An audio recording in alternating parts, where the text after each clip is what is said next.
Good afternoon, ladies and gentlemen. Welcome to the Brookings Institution. Thanks very much for joining us this afternoon. I am Martin Indyk, the Director of the Foreign Policy Program at Brookings.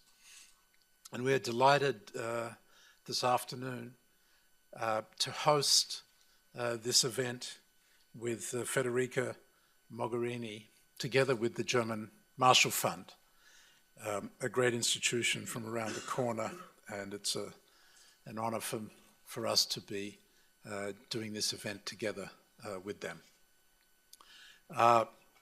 Karen Donfried, the head of the German Marshall Fund, well, its president, is up here on the panel. I'll introduce her in a moment. It's a special honor for me to have the opportunity to host and introduce Federica Mogherini, because I knew her before she was famous. By only about 5 minutes, actually. We had a wonderful meeting in a splendid palace in Rome before she was appointed as foreign minister in the new Italian government, and pretty soon after that she became the High Representative of the European Union for Foreign Affairs and Security Policy, in short, the EU Foreign Minister. But I remember that meeting very well. I was just in the process of departing from the State Department in my last role as a special envoy for Israeli-Palestinian negotiations, and we had a wonderful discussion about the problems involved in trying to promote reconciliation and peace between the Israelis and the Palestinians. And I was immediately impressed by her understanding and knowledge of a complex issue that I had spent 35 years trying to master, and she seemed to have got hold of it in that moment. So welcome.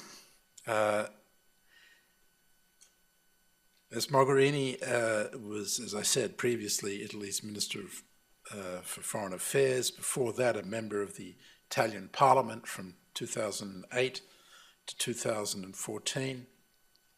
She was the head of the Italian delegation to the NATO Parliamentary Assembly, and previously been a member of the Parliamentary Assembly of the Council on Europe. She's held many positions in the foreign policy field in Italian politics. She has also been a fellow of the German Marshall Fund for the United States. So that explains her meteoric rise to a position of such great importance. Karen Donfried, as I said, is the president of the German Marshall Fund. She is a former colleague. She served most recently as special assistant to the president and senior director for European affairs on the National Security Council at the White House, where she was President Obama's principal advisor on Europe and led the interagency process on development and implementation of the president's policies towards European affairs. We're going to have an address from Ms. Mogherini on the subject of the Transatlantic Bond in an age of complexity, and then she and Karen will then lead a conversation with her and with the audience. So, ladies and gentlemen, please welcome the EU High Representative for Foreign Affairs, Federica Mogherini.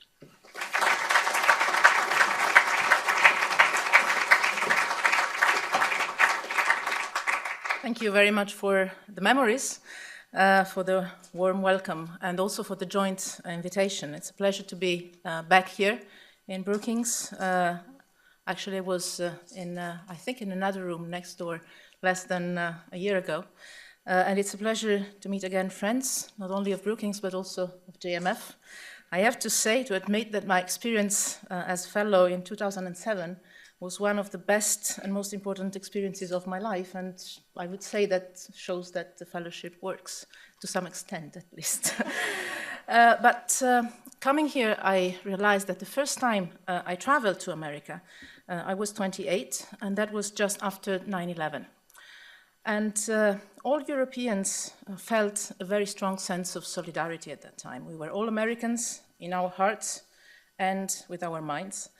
And I remember very well that during my visit, that was a private trip, I was very much impressed by the sense of pride and unity of the American people in those days after the attacks. And US flags were everywhere, and rightly so. 14 years later, I've seen and sensed the same sense of pride and unity in the streets of Paris, where thousands, millions actually, of citizens, French, European citizens, showed the strongest possible reaction to a terrorist attack that many Europeans, many French, perceived as our own 9/11. Obviously, we have had other attacks on the European Union soil, in Madrid, in London, and now in Paris. But the numbers of victims obviously are not comparable. But the symbolism is the same. As America was attacked, targeting the symbols of power and integration, the World Trade Center, Europe was attacked targeting the symbols of its freedoms and rights. The journalists, freedom of speech, media freedom, the police, the right to live in security, Jewish people, freedom of religion and rights of minorities. And if you try and test a little bit your French, that's liberté, sécurité, fraternité, where, scarily enough, the word égalité has disappeared from the narrative. And I think this is a message we should all reflect upon at a certain time. But as in 2001, America reacted with pride and unity around its flag, today we are reacting with pride and unity around a renewed sense of European identity. Not something to be given for granted if you look at the political trends of the last years in Europe. Still, we have the duty to ask ourselves why, after 14 years, we are still there under attack, and draw our lessons from the past. That's why in Paris, we were marching together, not only with European leaders, but also mainly, I would say, with leaders from Middle East, the Gulf, Africa. That's why even in the day of the march in Paris, the 11th, we felt the need to look at the atrocities that Boko Haram was perpetrating to thousands of civilians in Nigeria. And that is why just yesterday in Brussels, together with all foreign ministers of the European Union, we met with the Secretary General of the Arab League. That's because we know that this is not a fight between the West and Islam. We know that the first victims of terror have Arab names and Muslim faith. And because we know that what we need in order to face truly and effectively the terrorist threat in Europe and elsewhere in the world is an alliance, a partnership of civilizations. It's not easy, and it will not be easy at all, in Europe and outside Europe. But nothing in the world we're living in is easy, and everything is complex. We live in an age of unprecedented complexity. The world is becoming at once more interconnected, more conflictual, and more polycentric. It is a world in which power is diffused within and between overlapping centers of attraction and repulsion. It is a complex world that requires the capacity to read, understand, and tackle complexity if we want to play a role. I'm afraid that the European Union has a unique role in this, to managing the complexity that surrounds us. Seen from the outside, and I can say even seen from the inside, the European Union seems very complex itself. Be it our institutions, the way we take decisions, our many cultural traditions and languages, we are different, we are complex. And believe me, it is a real challenge and it can be a real nightmare. And our duty is to make sure that we make the European Union work in a more rational, quick, and also simple way. But that's also our added value. Over the years, we have learned to benefit from our different perspectives, and we have built consensus around them. Our differences don't make it impossible for us to work together and act united. In the new world that we see emerging, I would not say world order, I would say the new world we see emerging. Forging consensus and building partnership is essential. It is a world in which the West still has significant power, but the power is no longer exclusive. It can only be exercised in cooperation with others. I'm convinced the transatlantic partnership can be the bedrock of this cooperation if we learn our lessons and look ahead to the future of our role in the world. Our bond, the transatlantic bond, cannot rely only on our common past. Now it's the moment to shape our common future. If we want to shape a world order based on cooperation and respect instead of competition and confrontation. And already the events of these first weeks of this year shows us how urgent our cooperation is to address the challenges we face. From the conflict between Russia and Ukraine to Iraq and Syria, from the terrible attacks in Paris to the carnage spread by Boko Haram in Nigeria. We need the transatlantic partnership more than ever. We need cooperation in a world that is more interconnected, conflictual, and polycentric than ever. Megatrends in human mobility and technology say it all. Global tourism is expected to near 2 billion by 2030. Migration is accelerating as a result of conflict, climate change, and economic deprivation. Only last year, 200,000 people, migrants, asylum seekers, mostly from Syria and the Horn of Africa, reached Europe through the central Mediterranean route. And beyond refugees and migrants, Europe, very much like the United States and eventually even China, will need to attract high-skilled workers to its aging continent if it wants to sustain current living standards. But interconnection has its dark sides too. Think about terrorist networks and foreign fighters. Think of the spread of global pandemics, Ebola being the latest manifestation. Technology adds to this for good and for bad.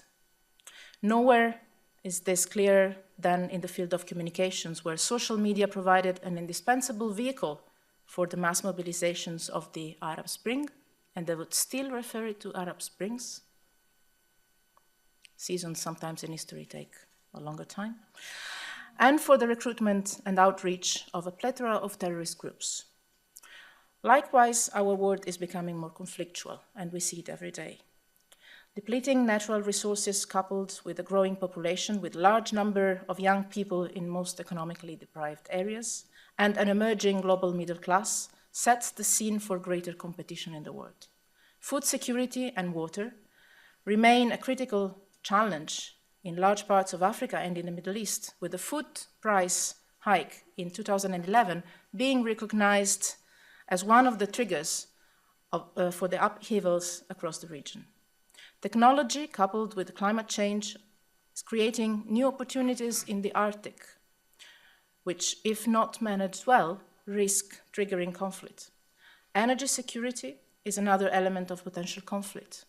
While new discoveries and the unconventional revolution represent an undeniable opportunity, reaping these opportunities will require upgraded cooperation within Europe and between Europe and its partners, starting from the United States, as well as new investments in infrastructures and technology and redoubled efforts at addressing climate change. Technological advancement has also created the potential for greater conflict. Think about cyberspace, which has become the new frontier, the real frontier of our century warfare. Finally, but this is not the end of the speech, I'm sorry about that, our world is becoming increasingly polycentric. New and some old powers are on the rise. First and foremost, China. The proliferation of emerging economy acronyms indicates an undeniable global power shift. The US and Europe alone no longer set the agenda in global affairs. I guess we understood that by now.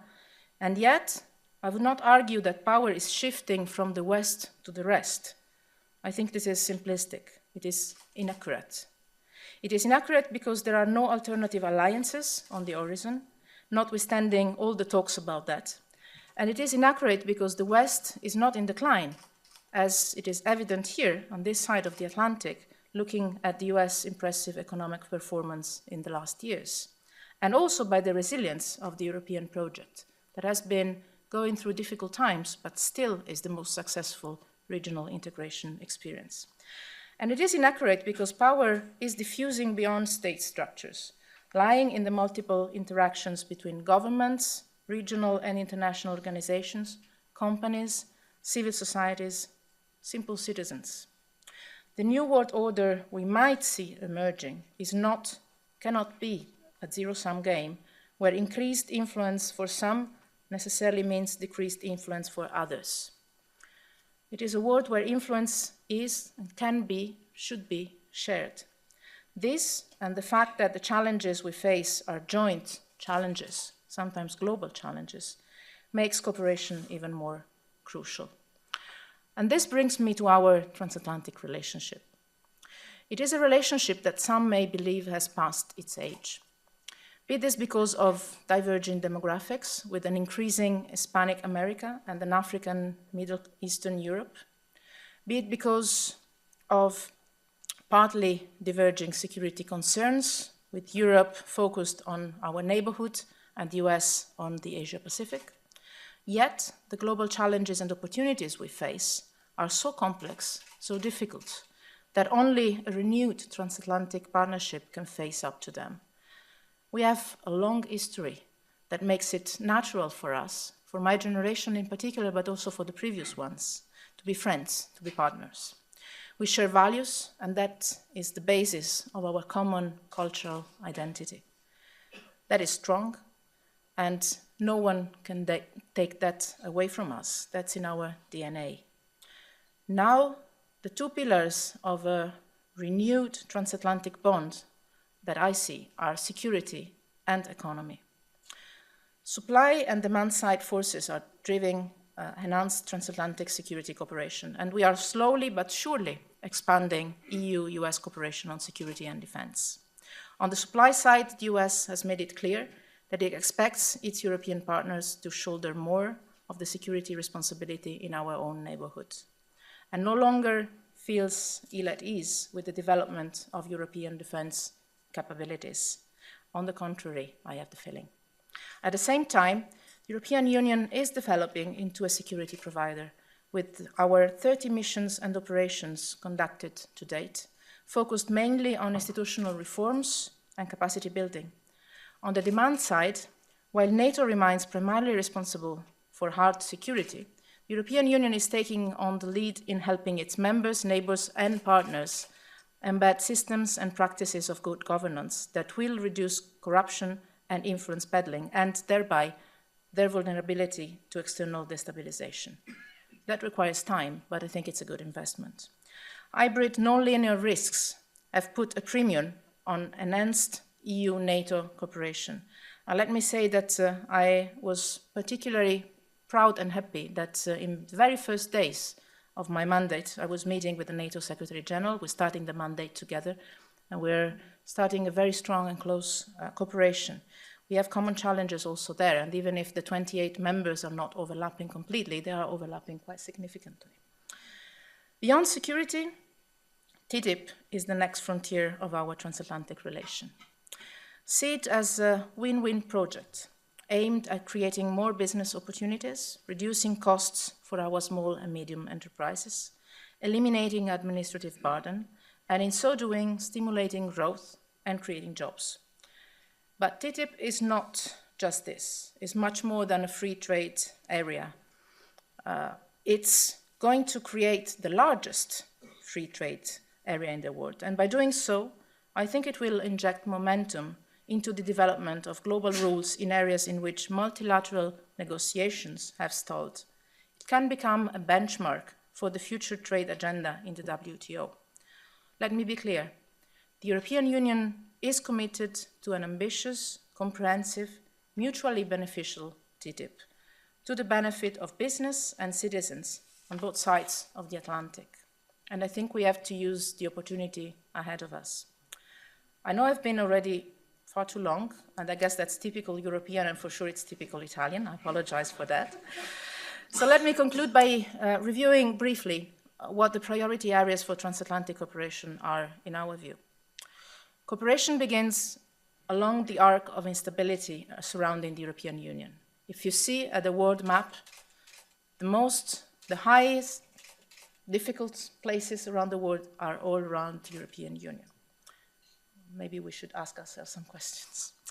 On the European continent, the European Union and the US are on the same line when it comes to the European perspective and the reform priorities, both in the West Balkans and in Turkey, as well as on the Eastern partners, notably Georgia and Moldova.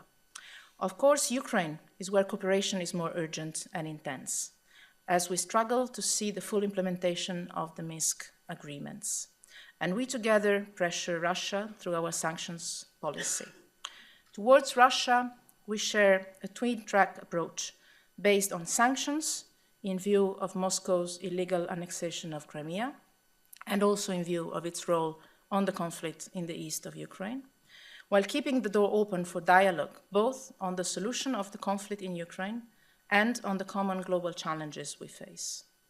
Together, we actively support Ukraine's reform efforts aimed at eradicating corruption, pursuing constitutional, judicial, electoral, energy sector reform, and I could go on.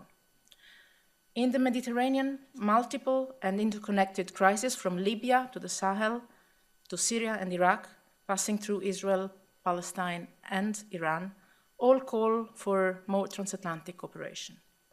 Neither the US nor Europe can settle this crisis alone, and I think we both understand it very well. Transatlantic cooperation is imperative, as is engagement with all relevant regional and international powers that have an influence in the region. We know that very well, positive or negative. On some issues, such as Iran, while the final outcome remains uncertain, the transatlantic format of the nuclear talks has already proved its strength, and we are jointly working towards a robust, long-term solution that will guarantee the exclusively peaceful nature of Iran's nuclear program. While nuclear negotiations are entirely separate from other regional issues, I believe joint transatlantic strategic thinking and action is crucial on Iran's regional role. On the Middle East peace process, the protracted deadlock should trigger a collective and, first of all, transatlantic rethinking of our overall approach to the conflict. The increased predominance of regional actors and recent steps at the UN Security Council on a resolution and the Palestinian steps towards the ICC all point towards a quite messy, if you allow me a little diplomatic word, multilateralization of the conflict.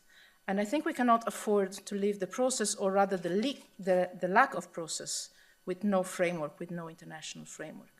In light of this, we should work on a possibly enlarged quartet, which could act as a forum to establish a renewed global consensus on the conflict, a sort of laboratory to test international positions that could ultimately find expression through the UN and make the process not only restart, but also bring some results. Beyond the European neighborhood, let me focus on three final, I promise, priorities for our cooperation. First, close transatlantic cooperation on law enforcement and intelligence is essential. That is crucial to safeguard security on both sides of the Atlantic. And the attacks in Paris, I think, are a tragic reminder of the links between external and internal security. We need to share information more. At the same time, our population on both sides of the Atlantic demand that public liberties and privacy are not unduly affected. Indeed, an organic element of our own response to terrorism and violence must be that of living up to our values of freedom and respect of our citizens and of others. Second, energy security. We had last December a EU-US Energy Council that was an excellent opportunity to take stock of how far we have come and where we can move forward together. And I think we should strengthen transatlantic energy trade by removing barriers to our trade in natural gas and crude oil. This would open new export markets for the US, for the producers, and help the European Union face the pressures from other suppliers. On LNG export restrictions, while lifting these would not immediately address European dependence on Russian gas, It would send the right signals to global markets, and it would encourage further investments, both upstream and downstream. By including a distinct chapter on energy and raw materials in TTIP, we would reduce barriers to trade and investment in the energy sector and agree global rules on transport and transit, on renewables and on safety. Third and last point, energy issues bring us to climate policy. It is essential that the European Union and the US partner in order to deliver an effective deal in Paris later this year. Transatlantic positions have now aligned as they have never done before in history. Our challenge is that of transforming this shared sense of purpose into a joint EU-US leadership to take forward a solution that can fit the challenge. There is also a mutual EU-US responsibility to achieve a successful outcome on the post-2015 development agenda this year. Ending extreme poverty and achieving sustainable development alongside averting dangerous climate change are the defining challenges of my generation. The EU and US leadership in striving an agreement in the UN General Assembly for an ambitious set of targets for the post-2015 framework would also send a very strong sign in support of effective multilateralism. And that would also be a sign that we have learned some of our lessons when it comes to the coherence of our choices and our policies. To conclude, at a time of unprecedented uncertainty, our collective joint responsibility is that of trying to take this as an opportunity to finally lead the endless transition that my generation has been living towards a real new global order. At such complex times, I understand it might seem naive even to say so. Yet the alternative is not sustainable for all. And the only way in which we can realistically think to achieve this is by working together. The Transatlantic Partnership has already broken a world record as the longest lasting and strongest partnership in history. Our challenge is that of collectively together breaking a new record, ensuring that the shift from the actual global disorder to a new global order based on cooperation and partnership will be not only successful but also a peaceful one. Thank you very much.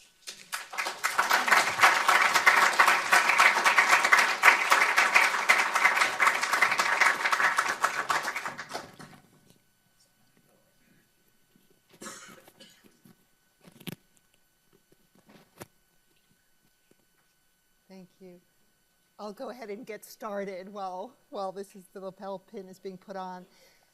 I just want to begin by saying what a delight it is to be here with Martin to welcome warmly the EU's new High Representative on Foreign Policy. And I say that because, as Martin made clear, GMF feels a special relationship because of the fellowship that Federica Mogherini did in 2007. And the co-chairman of my board is sitting here, and he asks at every board meeting, what's the impact of what GMF does? And sometimes it's hard to measure impact, and other times it's very obvious. And it's wonderful to see. Could go around with it. Well, I need the fellowship.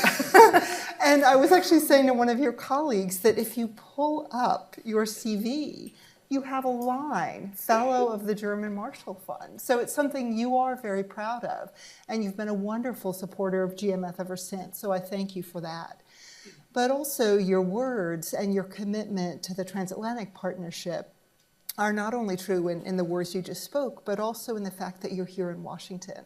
Because, of course, you've traveled extensively since stepping into this job, but it has been within Europe and the immediate region. So this is the first longer trip that you've made.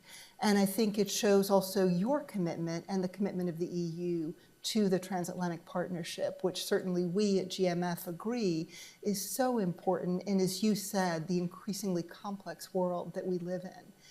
And when I think about Transatlantic Partnership, you referenced the attacks of 9/11. And that was one of those moments when transatlantic solidarity was so clear. And then it frayed because of the war in Iraq and because Americans and Europeans ended up drawing the line between protecting security and safeguarding privacy and civil liberties in a different place. So as I watched the Foreign Affairs Council yesterday, I was very struck by the forward-leading decisions taken on stepping up counterterrorism cooperation, whether that's sending security attachés to European diplomatic missions, whether it's working together to block terrorist financing, or whether it is sharing passenger information within the EU, because it reminded me of how hard that's been in Europe. I mean, that proposal, sharing passenger information, has been there for years on the European side, but it's been blocked by the concern, particularly in the European Parliament, that this would infringe on Europeans' privacy. And I'd love to get a sense from you, having lived the past 2 weeks in Europe after the tragic attacks in Paris, which I think all Americans shared the sorrow that Parisians, French, and all of Europe felt. Have those events galvanized the European public in a way that there's a greater commonality of the threat? And do you think that will lead the European Parliament to overcome those earlier inhibitions about privacy concerns and lead the EU to put into place and implement much more significant counterterrorism legislation? I think so. I think yes. What can come out of the dramatic events in Paris is actually an opportunity, because the first lesson you learn when you touch American soil is that out of a crisis there's something positive or an opportunity that can come. That could lead to two things. On one side, a stronger sense of common identity, sharing the same risks, sharing the same difficulties in our societies, because we're talking about EU citizens attacking other EU citizens. So it's not only external, it's also very much internal. And I know that is a debate that has been going on in the US as well. About the way in which you relate to the complexity also of your society. We've discussed now about the complexity of the world, but our societies are growing more and more complex.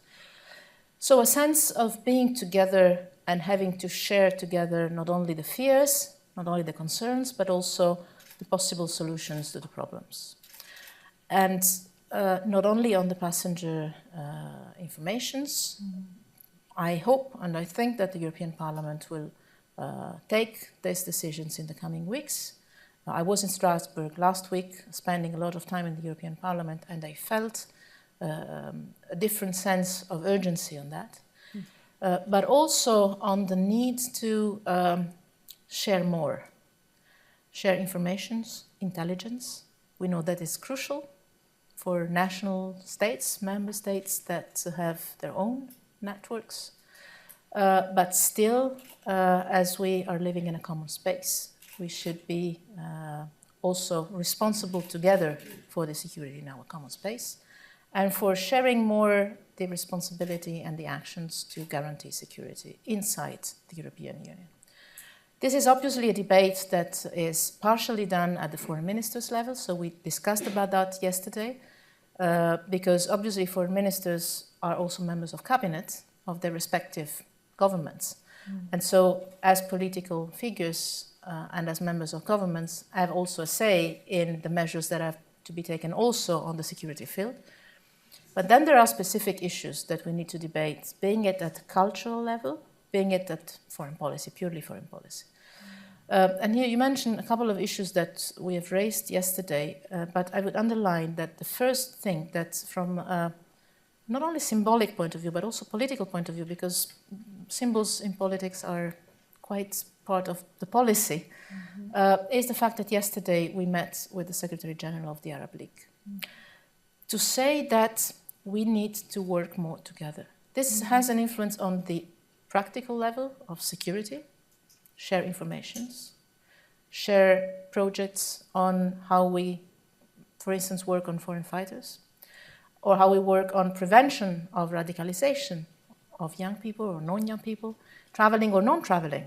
Because one thing that always strikes me is that obviously we see the problem of foreign fighters when they come back, but there's also a problem of foreign fighters when they leave European Union to go and fight in, being it Syria or Iraq or elsewhere. Might not be a problem directly for us, but it's a main problem for the countries where they go and fight. And we should not only take our own point of view, we should take the point of view of the fact that from a regional perspective, we should work to prevent these movements and to check them. But also from the point of view of creating a right narrative. Because one of the risks we have after the attacks in Paris and the news about the networks, not only in France, but also in Belgium and in other European countries, is the fact that this feeds in a narrative of not only fear, but also division in our societies. Islamophobia, the image of Islam or Muslim communities as dangerous parts of our societies. Well, actually, we forget that the victims of the Paris attack were some of them of Arab origins, Muslims, and that our society is complex. And this is our strength also, as is a strength for America. We share this. We took a little bit more time to get there, but we are there as well. So I think that we have to get the narrative right. And this is crucial for preventing this phenomenon to grow even more in the future. What worries me even more than the process of sharing information and guaranteeing security is the fact that by our narrative and by our decisions and our steps in these coming weeks, we don't feed a sense of clash of civilizations. We need absolutely to prevent that kind of, because we see what the reaction in the world is coming up to.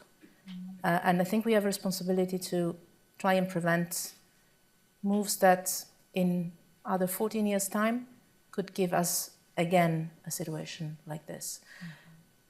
It's not easy because then this debate leads to also internal discussions in some of these countries about where does the limit between the freedom, the liberty, and the security lies, and the human rights. But I think we have to engage because this is a difficult debate, but difficult debates are probably the ones that is more important to have, especially in these times where our people do understand very well that there is no simple solution. There is no magic response that from one day to another can solve problems. And I think this is the positive thing we can get from what is happening, that we are more aware of the fact that we need to work closely together within Europe and with the others, and that we need to invest in a long-term strategy to prevent this sort of phenomenon to rise in the future. Well, thank you very much for that. I will admit to being an EU wonk. So I read the statement that you gave after the Foreign Affairs Council yesterday, which I would have done even if you weren't here today. And I was better than many Europeans. And I was very interested when I got to the part on Ukraine and Russia. And you made a comment about how... We're not the only one. You made a comment about how there had been an EU policy paper that had been leaked last week, which all of us also read with interest. And you said you're going to be disappointed because actually there weren't big rifts. And there was a consensus that we in the EU are going to stay the course on our policy towards... Which was written in the document that was leaked but didn't make the title. It's not nearly as newsworthy. But... You know, I wanted to ask you two questions about that. One is, you know, spell out for us, what does it mean to stay the course when, in a sense, the situation is always changing? We had the Ukrainian Prime Minister Yatsenyuk yesterday talking about the 700 regular members of the Russian army that were coming across the border into eastern Ukraine. So there's a deteriorating situation in the eastern part of Ukraine. We certainly see the impact not perhaps so much of sanctions, but of the low energy prices on the Russian economy. So it's a situation that is in flux. And how do we, and I mean we in terms of Americans and Europeans, because I do think we've coordinated policy in a very compelling way over these past months. So what does staying the course mean, A? And then B, you continued on by saying that we maybe need to add some components to our strategy. And the comment you made was it might be useful to add on our side more diplomatic efforts in any format to contribute to solving the crisis. And you spoke about that a bit here today. But if you could draw out a bit more what your thinking there is, that would be great. Yeah. What we need to continue to do, and it's reasonably not changing in the future months, is on one side the support to Ukraine. Mm-hmm. And this is part of our response to Russia, because the first victory would be for Russia if Ukraine becomes a failed experience, and to show that choosing, for instance, the association agreement with the European Union is leading to something negative for the people of Ukraine. This is the first duty we have, to make sure that Ukraine is a success story from an economic point of view, from a social point of view, and that the reforms that people have asked, not only in the square in Maidan 1 year ago, but also with different rounds of elections by now, because they elected a president, a parliament, they have a new government. They have clearly said we need to change Ukrainian way of leading politically our country. This needs to bring some positive and tangible results for the people. This is the first effort we have to do, and it's a common effort. European Union, US, and the rest of the international community. This is number one, that will not change, and has not, I think, is not going to be changed. The European Union just decided an additional 1.8 billion euros financial assistance to Ukraine last week. We hope this can be met by others. Obviously conditional to reforms, because we need to see that transferring to the benefit for the people. The second thing is the sanctions policy. Now, on one side, we've always said, and I think we will say that together again and again, our policy of non-recognition of the annexation of Crimea is there and will stay, and we're not forgetting about that. No way. The second element is we've always decided on sanctions together, and that's an added value. Not only the European unity, but also the transatlantic unity, and I would say also the G7 unity. Decided always together on the basis of the situation on the ground, saying sanctions are a flexible instrument that can be scaled up and down if there are improvements or if the situation deteriorates.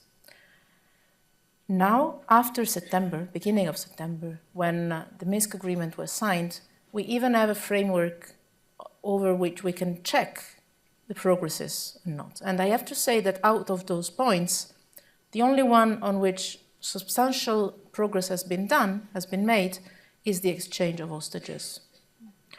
All the rest.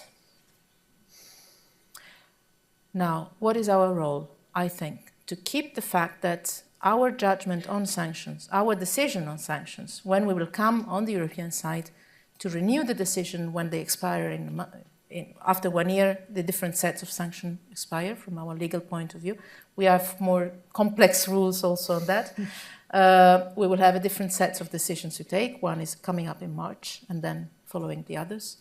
Will be based only on the evidence of the implementation of the Minsk agreement and on the improvement of the situation on the ground. This has been the principle on which we have decided the sanctions. This is going to stay. And the Russians know that it will depend on the results. This is not going to change. The other thing is not going to change is our unity, not only internally in Europe, but I think also across the Atlantic. And this is one of our main strengths, I think, because showing divisions or showing the possibility to divide, I'm from Rome. Divide et impera is a basic rule, basic principle for showing weakness. We should not allow that. This means that we have to talk a lot, to prepare a lot our decisions, to keep our unity, which is difficult, but possible, and has a great value. What I meant when I said we need to, and I said that on behalf of the 28 member states, so that's again unity. We need to add probably a couple of things. We said already in the last months, both at the foreign ministers level, but also at the European Council, so with the heads of state and government, we said we have 3 pillars of our strategy towards the crisis: sanctions, support to Ukraine, and the political track, the dialogue. Because you put pressure, but you need to have a place where you ask something, and that is obviously the solution to the conflict and to Crimea. On that level, the European Union could do more, engaging in the different formats of dialogue, not only with Russia, but also with the Ukrainians, because the first 2 actors that have to sit around the table, and that do sit around the table a lot, are obviously President Poroshenko and President Putin, that do speak among themselves. And the Minsk agreement was reached thanks to the work that President Poroshenko did together with President Putin, through a format that was facilitated also by the European Union, by the Belarus, and in a format that included very much the OSCE. Then we have another format, which is the Normandy format. 2 foreign ministers from the European Union, 2 foreign ministers, 1 from Ukraine and 1 from Russia, and the heads of state and government at the respective level. That is another format that implies also the European Union in terms of framework. We have discussed that at length yesterday, and there's going to be a new meeting at the foreign ministers level tomorrow night in Berlin. This is also another way in which the European Union can push for a solution, support the efforts of President Poroshenko, accompany the efforts to find concrete steps to implement the Minsk agreement.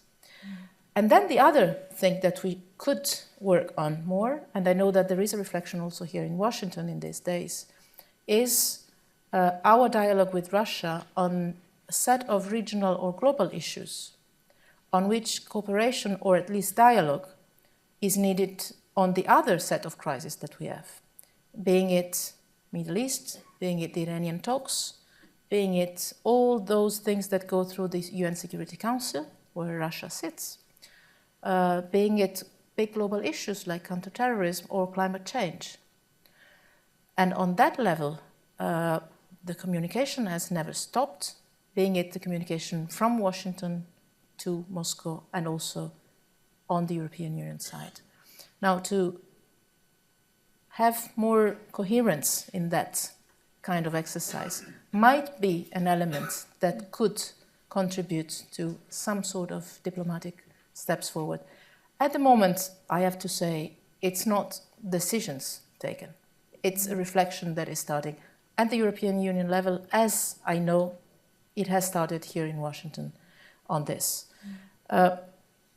And I think we need that kind of reflection, because I've said that publicly, and I would repeat it also now.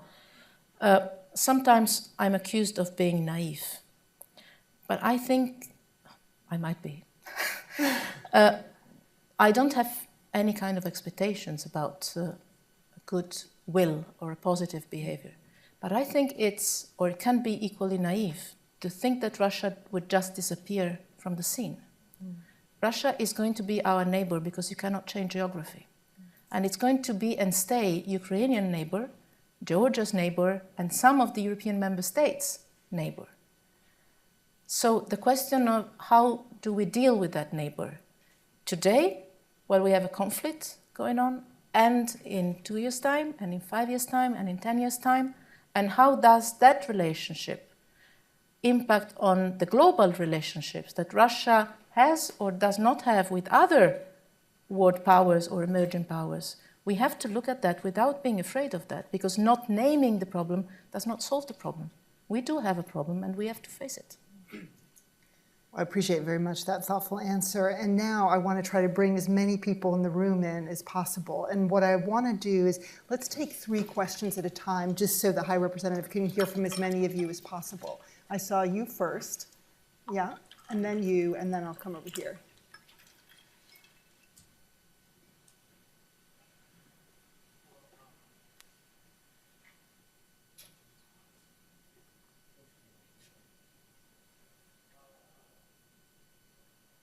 Well, just go ahead and project. Can you hear me? Okay. Yes. My name is Yusuf Babali. I'm with Azerbaijan State Telegraph Agency. And with the ongoing conflict in Ukraine, I think this is the best time to ask about the issue of separatism. You know, besides Ukraine, there are countries like Georgia, Ukraine, Azerbaijan. My country's 20% of its territory is occupied by Armenian armed forces. And as a foreign minister for EU, what would you do to address the specific issue of separatism, and especially given the fact that you come from a country that had its own share of separatism in South Tyrol? Thank you. And maybe pass the mic back to the gentleman behind you. Brian Beery, Washington correspondent for Europolitics. That's a press conference. I didn't know that. My question is just a follow-up on a clarification on your response to Karen's question about the passenger name record. Did I understand you correctly that you support putting a proposal on passenger name records back on the table? Because whatever about the Parliament's position, the last I understood was the Commission withdrew the proposal because there was no support in the Parliament. And so the first step would be for the Commission to put something back on the table. So I was wondering if you could clarify your position on that. And then there was a question here in the middle. Yeah. And then we'll do another round after these three. Is there a mic here? Or? We had a gentleman up here. No, I'm sorry, not. We were going to come to this gentleman right here in the middle. Maybe just stand up and project.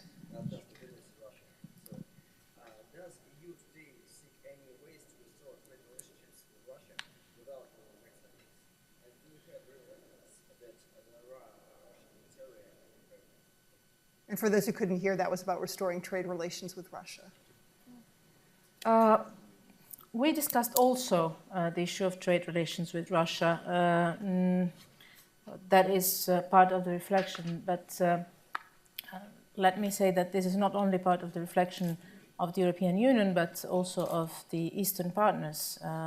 At the moment, one of the main problems is obviously the not only sanctions, but also the counter-sanctions. So I think that would be, we will need to commonly work on that, on a framework that is a little bit larger than only bilateral issues. But let me also say that the problem might go even beyond the issue of Ukraine, as there is a certain number of issues with the WTO that need to be solved in that framework in any case. On PNR, I thought it was clear enough. I'm sorry if I was not. There was not only by myself, but also by President Tusk last week in Strasbourg in front of the European Parliament, by the Latvian Prime Minister taking the presidency, by President Juncker, always in front of the European Parliament, a very clear appeal to the Parliament to vote on the PNR.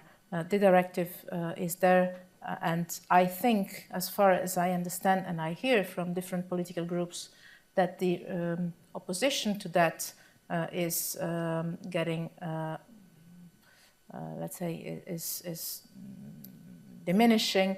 I would not predict if the Parliament, that is obviously autonomous in its decision, will take the decision or not in the coming weeks, but I really hope it will.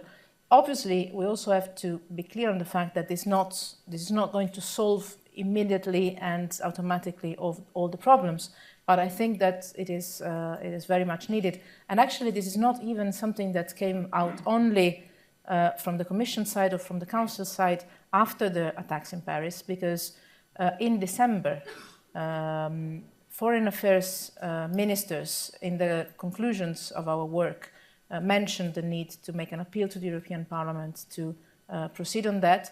The European Council did the same in the presence of the European Parliament President, Martin Schulz. That was December. And the Commission did the same. So I believe that there was an awareness on that already before the attack in Paris, of the urgency of doing that, of the importance of doing that. And I think that the mood, the awareness, as you said, of the importance of sharing information, and especially on the PNR, is growing also in the European Parliament. I would not comment on Italian, also because it's very different it's a very different situation, and I lost you. I cannot see you anymore. Here, sorry. It's a very different situation. I would not at all compare situations and positions. What I would say is that we have instruments in the European Union. Obviously, we have inside the European Union a way of living together that is the full respect of the international recognized borders. Our living together is based on the fact that we are a community and we respect each other. We have with our Eastern partners, all of them, instruments to hopefully settle conflicts and improve relations, not only with the European Union, but also among themselves. One of the basic principles of our partnerships is, and should be one of the added values, the increased capacity and possibility to facilitate not only bilateral relations, but also bilateral relations among the regions. This has happened very well in the Balkans, for instance, where the big added value of the European path has been also an improvement of the relations among countries that were, found it quite difficult for historical and recent political reasons to live together. And look at the Balkans now, it's one of the most quiet places in the region, and we would have never said that. That's very much thanks to the fact that we have developed a strong relation through the European Union and from the European Union on the regional cooperation. I really hope and believe that this could be an added value also for other regions around us. Now we'll go with the gentleman in the very back, please. Yes, whose mic we took away before. Thank you very much. Madam High Commissioner, I'm John Gizzi, Chief Political Correspondent for Newsmax. The elephant in the room, so to speak, is Greece and its elections this Sunday. How seriously does the EU take the talk that certainly the punditocracy likes to banner around about an exit from the euro by the party of the radical left if it takes power, and very possibly Greece being out of the European Union? And then the woman here in the striped shirt. Hi, thank you. Laura Curran with CNN. My question is going back to the security issue. In the days since the Charlie Hebdo attack, we've heard from a number of European officials and US officials that have said there needs to be a broad review of border security, not just within the European Union, but also between the European Union and the United States, looking at the Schengen Agreement, but also reciprocity with regards to travel between the US and Europe without visas. Can you foresee a time in the near future where we could see kind of a step back from those agreements, whether it's an abolishment of Schengen or the need to obtain visas for tourist travel between those two areas? Thank you. No, I can immediately do that. And then right here in the second row, Bill. Yeah. Bill Drozdiak, McClarty Associates and Brookings. I wanted to ask you to elaborate a bit more on your point about the need for political cooperation on regional conflicts with Russia. For example, what could the West be doing to push it further in terms of Syria, Iran, and in particular on Syria? Is there merit in Russia's view that we ought to draw in Bashar Assad into negotiations? I will start and also finish with that because one of my basic rules, I'm sorry, I'm not too generous in this case, is that I would not comment internal electoral processes a few days before the elections, at least in sign of respect of the oldest democracy we have in the world. But on political cooperation with Russia on regional conflicts, and in particular on Syria, this is one of the most difficult issues, I think, to be tackled, and it's going to stay difficult. I'm not saying that this is going to be one of the fields where the cooperation, political cooperation or political dialogue actually with Russia is going to bring us anything good necessarily and immediately, if ever. One point that we have discussed on the European Union level with foreign ministers. We spent almost the entire Foreign Affairs Council in December focusing on Syria and Iraq, is the fact that after now almost 4 years of war, and after 1 year without basically any sort of engagement or development after Montreux, we still have a conflict going on. The number of internally displaced people and refugees in the region is dramatic. The risk of spillover in not only Lebanon, but also in Iraq, that's obvious, Jordan, and the risk of instability on Turkey is increasing. And Assad is still there. I'm not saying that the solution is to be found in Moscow. But what I'm saying is that we need to work, first of all, actually across the Atlantic and within the European Union to find ways of moving that situation towards some sort of solution. I think that the framework of reference still is and has to be the Geneva Communiqué, Geneva I, that referred to a political transition. The point is how to get there. This then interlinks with different other aspects on which actually the only thing that worked partially, but still, even in this disaster, something partial is positive, was the destruction of the chemical weapons, partially, but still important, also because I've seen some friends in the room that know a lot about weapons of mass destruction and nuclear issues. That is, in that region, an important and even symbolic step, because that is a region where the concentration of weapons of mass destruction is critical and highly dangerous. But apart from that, we haven't been moving forward on anything. So I think it's far too early to say that there might be a cooperation with Russia on that. What I'm saying is, and what actually not me, but what foreign ministers of the European Union have agreed on in December, is that we need to work with all regional and international actors that have or can have an influence on the Syrian conflict. And it's many of them. One of the other issues there is that everybody is playing a different kind of game on Syria. And at the moment, things are actually quite blocked. We're going to have other meetings on that in the coming days as well. You know, there are efforts that are made in Russia to try and move things again. I would not be particularly confident on the fact that this could be a way forward. What I say is that at the moment what we need to try is to create a situation where what we wrote together on the Geneva Communiqué gets real somehow, which is a political transition where Assad has no future in his country, but lives. And trying to find ways on which all regional or international actors that want to contribute to that in different ways could play a role to get to the result. The result is staying the same. The problem is developing the strategy to get there. Well, I elaborated a little bit. I don't know if I answered really your questions. There's a little bit too many journalists in the room to do so properly. Well, you will not be surprised to know that there's a very impressive showing of our ambassadorial corps here. And if you could bring the mic here to the front row, please, Mr. Ambassador. I know at least one. Thank you very much. I am Alexander Motzik, Ambassador of Ukraine.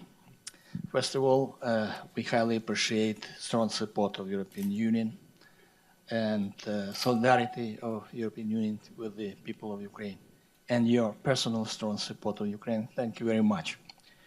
Unfortunately, the situation now has been deteriorating. Russia totally ignores Minsk agreements, and with Russia, those puppets, Lugansk, so-called Lugansk People Republic and Donetsk People Republic, which are actually, as we consider it in Ukraine, terrorist structures. So now we do not see we don't consider that there are much differences between those mentioned Donetsk People Republic and Luhansk People Republic on one side and ISIS on the other side. And we consider that those two structures, terror structures, deserve to be designated as terrorist organizations. Can you speak on that issue? Thank you. And then there was a woman here in the, yes, please.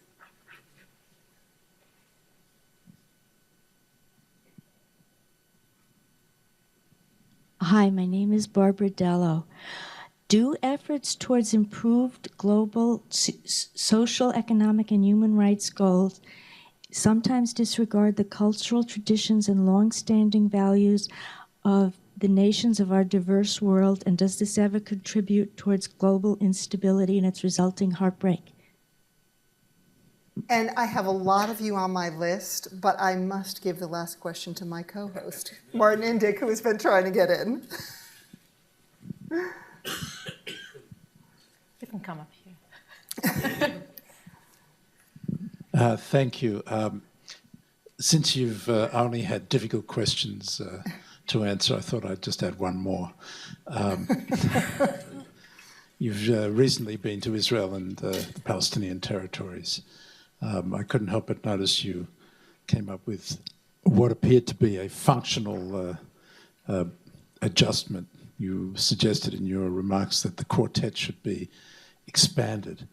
I wondered if you could put the two things together for us. Do you see any positive way forward, given the rapidly deteriorating relations between Israel and the Palestinians? And why do you think that enlarging the quartet would help that matter? What do you have in mind there? Any positive way forward, if I didn't believe that there is one, I would have better changed job, I guess. Not only on this, but on everything. It's difficult for me to answer this question from you because I know that you know much more than me in this. So we should have rather a conversation rather than me answering a question. I think that now we have difficult months ahead and strange months as the Israeli electoral campaign is going on. Everything gets into that, and I think that we will need to wait a couple of months before things might move again. On the other side, why I'm mentioning the quartet and why I'm mentioning the enlargement of the quartet, which is an idea at the moment, nothing more than that, to be explored. On one side, I'm mentioning the quartet because I think that the efforts and the steps forward that were done by the American administration and by John Kerry personally, with his strong commitment to that, were huge, relevant, very much. And that now, when we will have, hopefully we will have again the conditions for restart from that kind of efforts, we will need to make sure that the international community at large is behind that efforts even more than before in a more structured way to support that efforts and bring them to some results. What I'm afraid of is, on one side, the fact that the lack of process is in itself something that is deteriorating the situation. You know that better than me. Middle East sometimes lives on the processes. But on the other side, I'm also worried about the fact that a process that has gone on for so long, if we just restart the process and that's it, it might not be enough. The sense of frustration, the sense of lack of hope is so strong on both sides, that we need not only to restart the process, but also to start the process and make sure that the process brings some concrete, immediate results for both sides. I was very much impressed when I was in Gaza, because that was just some weeks, a couple of months after the Cairo conference on the reconstruction. And the lack of impossibility to work on the reconstruction in Gaza because of different reasons. First of all, the difficulties within the Palestinian camp means that the people that have been living there and are still living there will for sure develop, let's say, not positive feelings towards the rest of the world. And on the other side, in Israel, after what happened in the last year, the feelings are really a sense of desperation. So we need to build this international framework and structure it more to restart the efforts that John Kerry was very well doing last year and guarantee that these are framed. Why am I thinking that an enlarged version of the quartet could be helpful is that you remember the Arab Peace Initiative of 2002. And I believe that we don't only need to tackle the Palestinian-Israeli conflict, we also need to tackle the Israelo-Arab conflict. We have two conflicts there. And maybe the regional situation that is so serious and so bad at the moment could give an opportunity to work on common security basis in the region between Israel and some of the Arab countries. You've seen the positive role that Egypt has played over the war in Gaza to reach a ceasefire. The positive role that other Arab countries are playing in the fight against Daesh. I refuse to call it ISIL, I'm sorry about that, but I refuse to associate the name Islam to a terrorist organization, so I would call it Daesh, even if it requires a little bit of explanation, but I think we also have to use our narrative right. So I believe that it could be an added value to enlarge the scope of the process, and that could also be of some support for the Palestinian side. But this is just a thinking process at the moment. It's not these coming weeks the time when I think we could move forward, but maybe start preparing the framework for what could be done in a couple of months' time, hopefully. And I know that John Kerry personally is very much committed to restarting the process when it will be the appropriate time, and we will for sure discuss that also tomorrow. When it comes to your questions, first of all, thank you very much for your presence and also for the excellent work that we do together. I was always very pleased, not only in my capacity today, but also in my previous capacities, to work together with Ukrainian leadership. And I visited Kiev 3 times in the last year, once as a member of parliament, once as a minister, and once as a high representative. And it was impressive to see the changes, the developments, the energy that is there from the people and from the government and from the president. And our support will always be there. And not only I'm sure here I'm speaking on not only in the name of the European Union, but also of the broader international community. When it comes to definition of the separatists, we have discussed that in the European, in the Council several times. And we've always come to the conclusion that it is not up to us to make such definitions. What is our role, and what I've tried to explain before, is to try and support your efforts for reaching a solution to the conflict. I know how much the government and President Poroshenko is personally committed to find a solution to the conflict. That is, first of all, in the interest of the people of Ukraine, which is also the people in the east of Ukraine, and how much of an effort we have to do not only on the political side, but also on the humanitarian side, to make sure that the humanitarian aid from Kiev gets inside the territories, which is something that at the moment is not allowed, which is a shame, I think. But also, so our role from the European Union side, I think, and we think, is not that of defining the separatists, is that of supporting you in Kiev to find a solution to the conflict in whatever way this can be more helpful and effective. Thank you. Well, I know I speak on behalf of everybody in this room and those who are watching on video in thanking you for spending the afternoon with us. It was really a treat to hear your views on how we can deepen transatlantic cooperation on the whole range of challenges you listed, from climate to Ukraine. So thank you for the time, and I'd invite all of you to join me in thanking the High Representative. Thank you.